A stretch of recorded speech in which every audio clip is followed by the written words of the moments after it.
So, you're having trouble growing corn? I got some tips for you. So, tip 1, make sure your soil is nice and aerated and loose.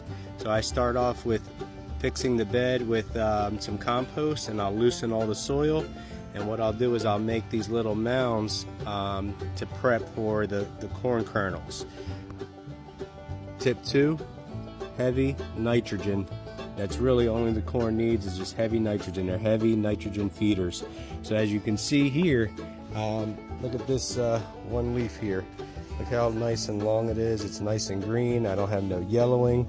And the spacing really doesn't change the fact of where it's at. You can grow one corn stalk. You know, a lot of people think that you have to grow corn in rows and a bunch and that and this, but you can really just grow one stalk if you really wanted to.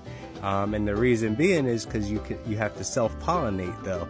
And if you follow me from last year, you can see how I did this with the corn tassels. I snapped the tassel off and I rubbed it on the silk. Right now I can't really show you that, but if you follow me now, you can see this later when I do another video on pollinating these as the season goes. And tip 3, a lot of water. I water these every day. If I'm not watering the garden, I still give these guys plenty of water. And when I do water them, instead of watering the mounds, because that's where the roots grow, the roots are in these mounds and they grow down like a claw. So what they'll do is they'll grab the water from these gullies I made here. So when I water them, I just fill this up with water. And actually when I fertilize them, I don't fertilize near the plant base either. I fertilize in the gullies. So that corn will grab all them nutrients and it takes what it needs.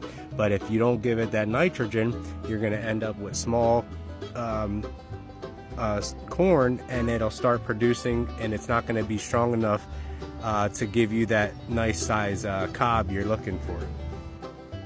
And that's pretty much it. Nitrogen, water, and loose and aerated soil, and make sure they're, you know, have a little mound to grow on. After that, you know, once they grow up and start producing the silk and the tassels, then there's another step that you would have to take, unless you grew enough to let it pollinate itself. But self-pollination is kind of what I prefer, just so I know that each corn and silk is going to be a full cob, because each silk on the corn is going to be a kernel on the cob, if that makes sense to you. So hopefully these tips help you. Let me know if you have any questions. I'll be glad to answer anything you want. And then we'll see how this season goes.